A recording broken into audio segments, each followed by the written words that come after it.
Okay, well today we're underneath an Alfa Romeo Spider Veloce from the mid-80s, and we're going to do a job that I don't particularly enjoy, but it's one that you have to do, and you're probably going to end up having to do it more frequently than you want to. By the way, this video is for entertainment only. I'm not suggesting anybody tackle fuel system work, brake work, and things like that as a home mechanic.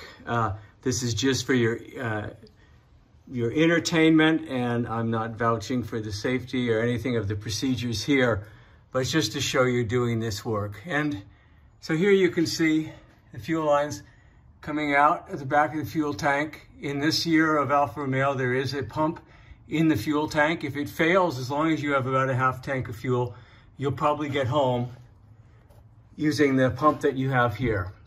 These pumps are pretty good and they last a pretty long time. Fuel coming out then through a large diameter hose, coming into the fuel pump and then into a smaller diameter hose here, going forward into the fuel filter, then going forward on steel lines,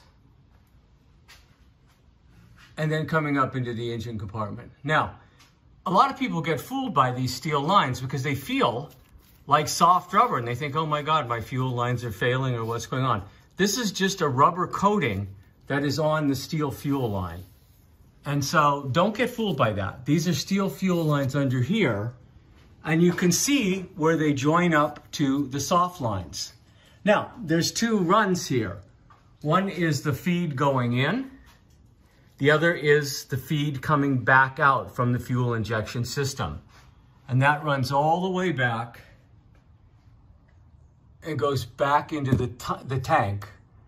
So you've got two sets of steel lines, and they are joined then at certain places along the underside of the car, and then running up into the engine compartment by soft lines. Now, the problem is that particularly here in a warm climate like California, these soft fuel lines eventually, they begin to fail. And they'll either fail internally, and you'll see leaking coming out in between the joints, and it's very common for them to fail up along the where they come out of the fuel tank, or they can actually crack. And here you can see this one, right? So this one is cracked right here. And so obviously these have to be replaced, and it's something of a time-consuming process. And I'm going to show you in a minute all the stuff that we use to replace it. One thing that's good is obviously when you open this up, you're going to have some fuel coming out. If you can leave the car sit for a few days, a week or so, you'll probably have less fuel in the system to drain out and get rid of before you get to work. You also should definitely unhook the battery, make sure that you've got no electricity in there. If you're going to use lights to help with your work, use LEDs, keep them far away from the fuel, and then of course have a fire extinguisher handy. Now, benefit here is that, of course, I've got a lift to do this, and so this makes it much, much easier than if you're trying to jack the car up and do this on your back. And so obviously the lift not only helps with filming this, but it really, really helps with doing the work. Now we'll take a look at what we need here to do this. Okay, so to do this job, you're going to want to have, of course, some safety goggles. I like to have some gloves on my hands. You need two different sizes of fuel lines. One of them is a 7.5 millimeter fuel hose, again, made for a fuel injected system there. And then the other is a 13 millimeter fuel hose, which will be the one coming out of the tank into the filter, the fuel pump area. And you notice that for the correct Alfa Romeo one, it does have a weave on the larger hose, but doesn't really have a weave on the small hose. So that would be the correct one. You can get them from Centerline. I like to have some gloves, my safety goggles, of course, a hose cutter that's made for cutting hoses. I have a couple of different little sockets here to take off the hose clamps. That's because the system right now has a kind of, a hardware store variety hose clamp Jubilee clip, which is an American size, but we're replacing that with proper fuel injector hose clamps in the metric sizes. And so I need a US size a little socket here and a metric one as well. And while you're at it, then you may as well replace your fuel filter because you're going to be taking all of that stuff off. And again, you can get that quite inexpensive from Centerline. Definitely want a couple of fire extinguishers, very, very large one. I've got a couple of smaller ones here. Again, I have, the car hasn't been running for well, over a week now. Battery's disconnected. I don't have anything close that would spark anything, but there will be some gas that comes out of the system, so we'll be collecting that.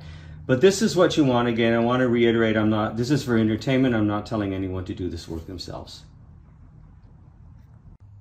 So what I've done is I've disattached the fuel line at the lowest point in the system, which is at the fuel filter. It's one of the 7.5 millimeter lines. And again, the car had been sitting for a long time. There was very little fuel in it. And so I just collected down here. And as you can see, there was very little in it, which is a great thing. We don't want a lot of fuel around. And so, and now we can go ahead. Okay, well, the back end is done. And it looks pretty good. Got all those things in there. And now we're gonna run up in the front, I guess. In the front end, you've got steel lines here with rubber. Then they go into the flexible lines and goes up into the engine bay here. One of them is fuel coming in, the other one is return fuel to the tank. And you can see they've got the old style hardware store clips and all that stuff in. So what you gotta do, of course, you gotta get up in the front, hook this up so it goes into the ejector system, this one coming back, and then bring them down here and then hook them up here. So what I'm gonna do is I'm gonna start at the top end and make sure that I can get to everything up there. And then we'll bring them down here and go ahead and hook them up. Okay, so we've brought the lift down so we can have a look at where these things hook up. So the incoming line is here, and I find it easier. You take out the window washer and the radiator thing. You need to do that to get to them. The high pressure line comes up here. You can see it right there, okay? And it feeds into the fuel injector gallery. The low pressure return line is right here, coming off the back, and then that goes both to the same place. You don't want to mix those things up when you're doing them, so I'd suggest doing them one at a time so you get it right. I want to show you something else that's really important. When you're looking in your engine bay from time to time, take a hard look right here along the fuel injector gallery and look at these feeder lines that come in here. These are 7.5 millimeter lines.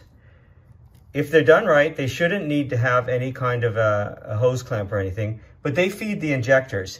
And eventually they will wear out, rot from the inside, and you'll begin to see fuel which begins to accumulate along the rail here. And there's 4 of them, of course, and you can see there's another one right there, okay? Just check that. Check that from time to time, because they will eventually go, they will deteriorate from the inside, and they will begin to leak. You can put a fuel injector clamp on them if you want. They have a little collar on them so that when they go under pressure, that doesn't allow them to expand. And it seems to work pretty well. That's the kind of factory way they were done, and these ones are still in the factory format. But it's something to just keep an eye on. Eventually they will go, and you're going to have to replace them. But right now we want to get at these ones and make sure, particularly this high pressure one coming in, is in good shape, and we put the right kind of clamps on it.